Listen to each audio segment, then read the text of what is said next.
La foi, c'est de troubler ses troubles. J'aime ce que la Bible me dit. Ce n'est pas parce que tu ne vois rien que les choses ne sont pas en train de se faire. Car la foi, c'est faire semblant.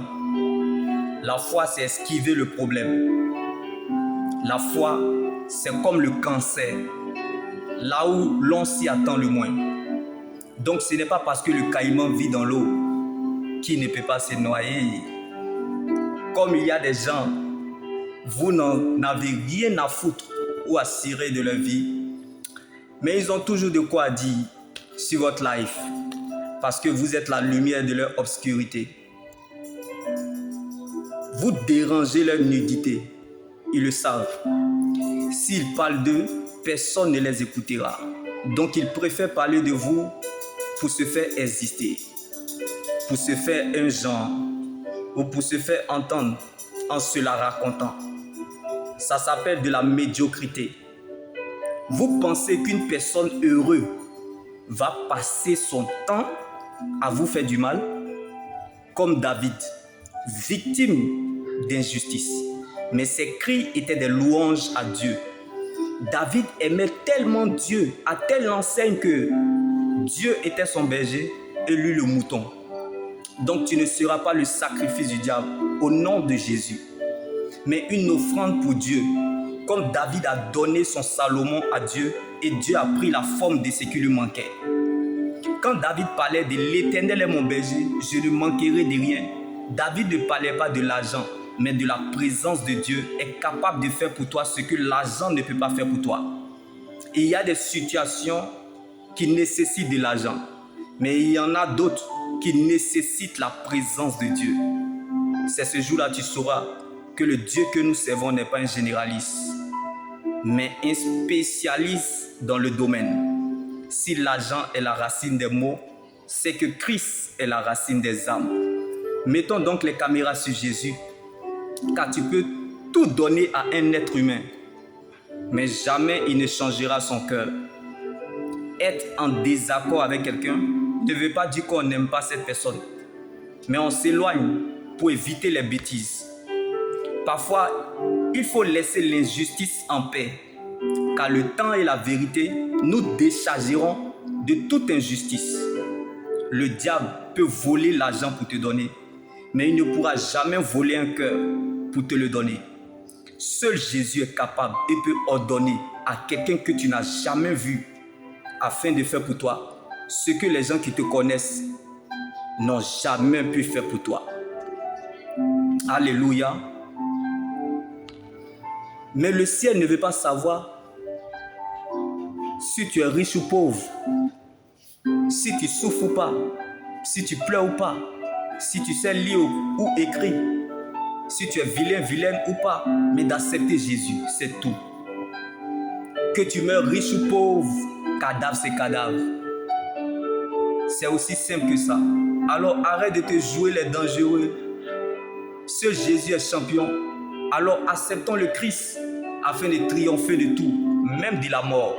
Car de tous les ressuscités qui sont morts, le seul ressuscité qui est encore vivant est le Seigneur Jésus. Est la bouche autorisée pour parler de l'éternité. Donc tu peux tout avoir sur la terre et rater le ciel.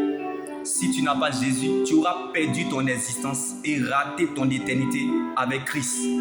Donc, quelles que soient les prophéties que je te donne, si tu n'as pas accepté Jésus, si tu ne reviens pas à Christ avec un cœur sincère, car c'est la sincérité qui attire l'attention de Dieu, c'est que,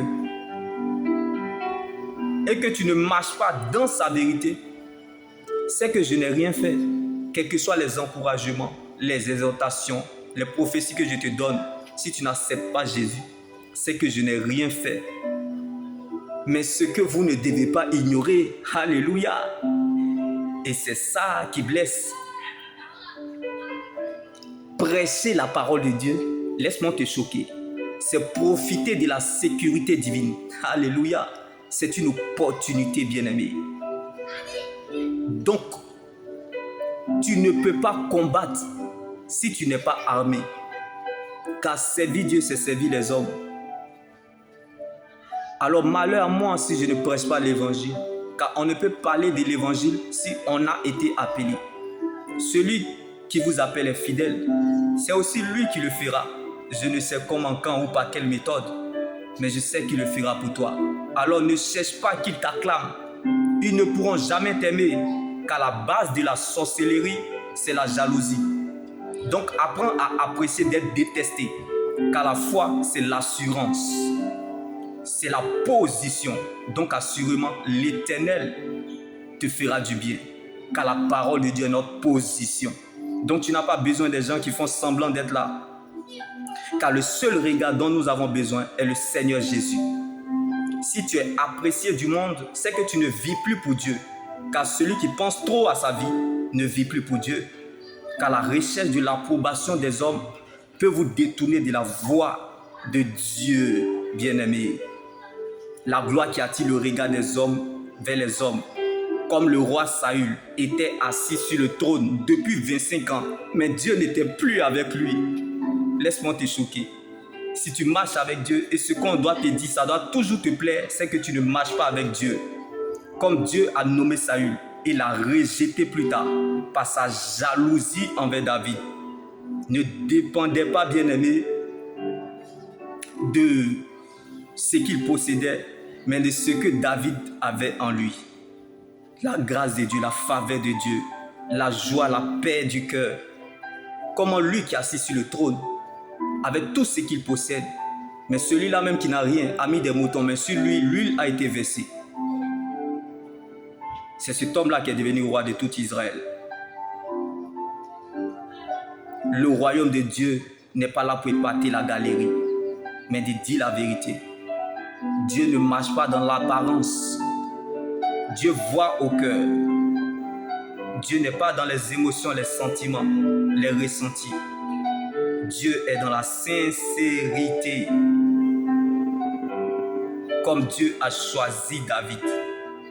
Oui, la joie de David ne dépendait pas de sa position, mais de sa disposition, par sa disponibilité dans la présence de Dieu.